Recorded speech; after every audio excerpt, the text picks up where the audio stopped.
Hello friends, welcome to SSC coaching centre. दोस्तों, आज का वीडियो गणित का ही है और बहुत महत्वपूर्ण प्रश्न मिलेंगे आपको इस गणित के वीडियो में, जो बार बार परीक्षाओं में आते हैं और जो प्रश्न आपको नहीं बनते थे परीक्षा में आने के बाद वो भी बनने लगेंगे। चलिए स्टार्ट करते हैं। पहला प्रश्न है, संख्या 22 की पावर 23 में इकाई अंक कितना होगा? 22 की पावर 23 में इकाई अंक। आप देखिए 23 पावर है, मैं 22 की पावर 23 को सॉल्व तो कर नहीं सकता इतनी जल्दी क्योंकि समय लगेगा, तो हमें समय वाला तरीका नहीं, शॉर्टकट चाहिए। तो ये जो 23 है ना, ये जो 23 है, इसमें क्या करना है, आप 4 से डिवाइड कर दें। 4 से डिवाइड कर दें, 4 पंजे 20, 20 तक कट गया, जो शेष बचा वो कितना बचा? 3 शेष बचा। शेष कितना बचा? 3। तो हमें इस 3 से मतलब है, हमेशा 4 से डिवाइड करते हैं, याद रखना। 3 शेष बचा, तो 22 की पावर में क्या करूं, 22 की पावर 3 रख दूं जो शेष बचा है।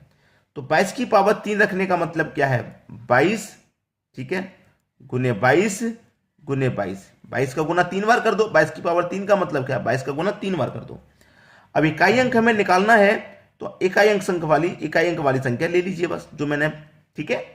तो 2 इकाई अंक में, फिर 2 है और फिर से 2, तो 2 दूने का 4, 4 दूने का 8, इकाई अंक हो जाएगा भैया आपका 8, यानी कि डी ऑप्शन बिल्कुल सही आंसर। सभी के समझ में प्रश्न आसानी से आ गया होगा, कोई प्रॉब्लम किसी को बिल्कुल नहीं होगी। ठीक है दोस्तों, अब देखेंगे हम अगला प्रश्न। अगला प्रश्न है, और प्रश्न में देखेंगे 3694 की पावर 1793, 615 की पावर 317 और 841 की पावर 491 में इकाई अंक क्या होगा? इतनी बड़ी बड़ी संख्या दे रखी है आपको पावर में। अब देखिएगा, मैं आपको एक तरीका बता दूं, वही अगर मैं इस पावर में 4 से डिवाइड करूं, जो इससे पहले वाले क्वेश्चन में किया था, 4 से डिवाइड कर दूंगा। 93 लास्ट के 2 डिजिट ले लेता हूं, इसमें 4 से डिवाइड कर दूं, तो 4 दूने का 8, एक बचेगा 13, ठीक है, 4 त्रिक 12। अब 13 में से 12 कट गया, तो हमारे पास बचा क्या? 1 बचा। क्या बचा? 1। तो इसका मतलब 4 की पावर क्या हो जाएगा? 4 की पावर 1 हो जाएगा, और 4 की पावर 1 का मान 4 ही रहेगा, ठीक है, गुने। यहां पे इकाई अंक हमारा 5 है, तो देखिए दोस्तों, इकाई अंक जहां भी 5 हो, उसकी पावर चाहे कितना भी क्यों ना हो, उसका इकाई अंक हमेशा 5 ही आता है। जैसे 5 का स्क्वायर कर लो 25 और 5 का क्यूब कर लो 125, ठीक है, वो इकाई अंक हमेशा 5 ही रहेगा। और जैसे 1 है, तो 1 के ऊपर भी कितनी भी पावर क्यों ना दे दो, उसका मान भी 1 ही रहता है हमेशा, कितनी भी पावर क्यों ना हो, चाहे सम चाहे विषम।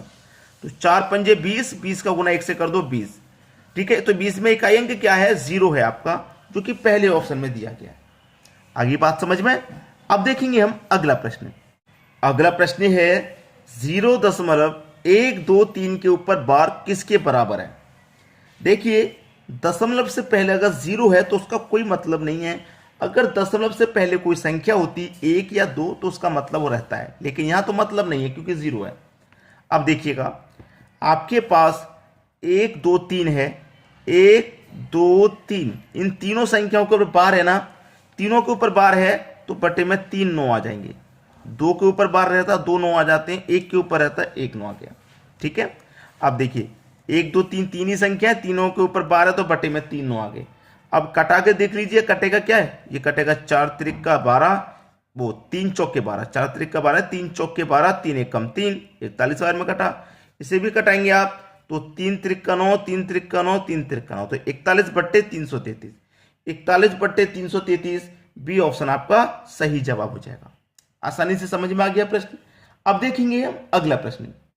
अगला प्रश्न है, 0.11 के ऊपर बार, 11 के ऊपर बार है ना, दोनों के ऊपर बार है, इस एक के ऊपर भी, इस एक के ऊपर, दोनों संख्याओं के ऊपर बटे में दोनों आ जाएंगे, प्लस 22 के ऊपर बार, 22, इन दोनों के ऊपर बार है ना, तो बटे में दोनों आ जाएंगे, ठीक है। और गुने कितना करना है? 9 करना है, ठीक है, गुने 9 करना है। 11 और 22 को जोड़िए 33, 99 और 99 का एलसीएम सेम है, तो 99 ही आ जाएगा, ठीक है। और गुने करना है 9 से, 33 से कम 33, 33 त्रिक का 99 होता है, ठीक है। और 3 से 9 कट जाएगा 3 बार में, तो आपका जो सही जवाब आया वो क्या आ गया? 9, 3 आ गया। 3 आपका बिल्कुल सही जवाब, यानी कि पहला ऑप्शन बिल्कुल सही है। अब देखेंगे अगला प्रश्न।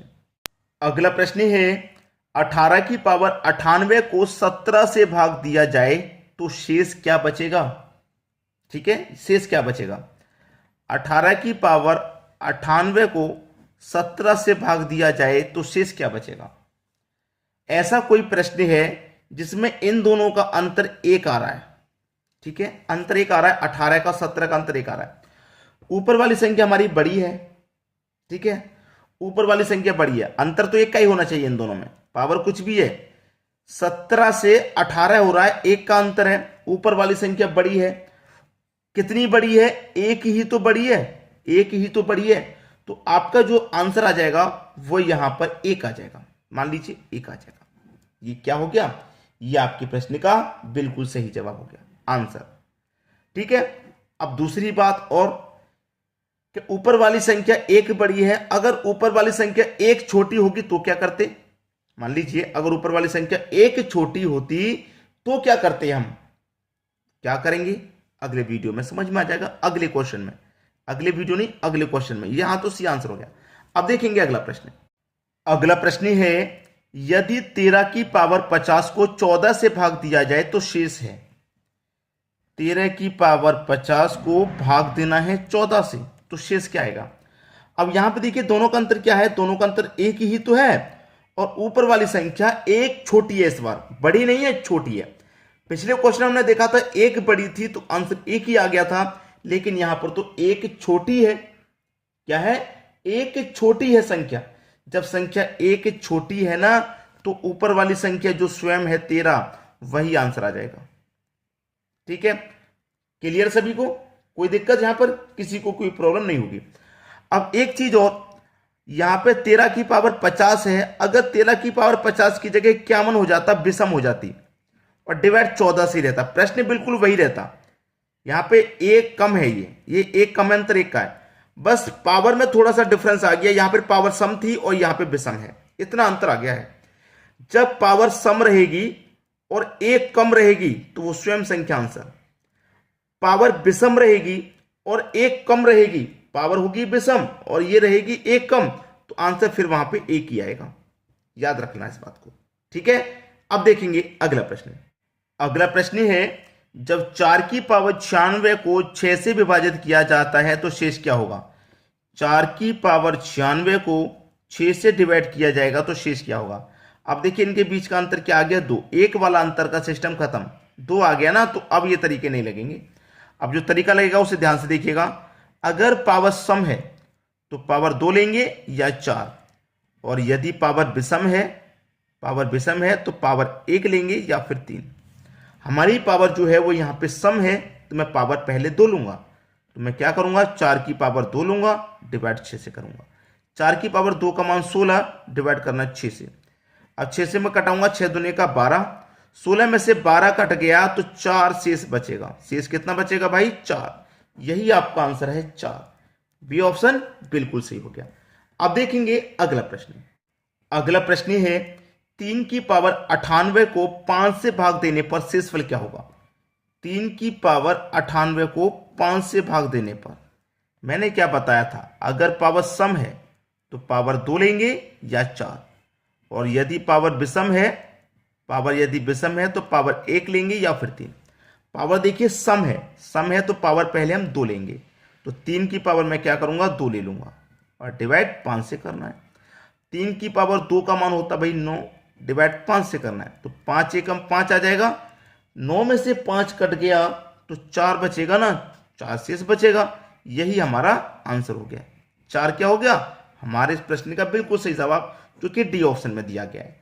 तो आप मुझे ये बताइएगा आज का वीडियो आपको कैसा लगा। वीडियो पसंद आया दोस्तों तो लाइक जरूर किया करें, और हमें कमेंट में अपनी जो राय है आपकी वो हमें जरूर बताएं कि आपको किस टॉपिक पर वीडियो चाहिए।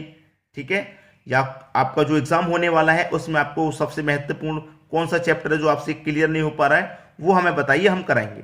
कमेंट करके बताया करें। ठीक है दोस्तों, धन्यवाद।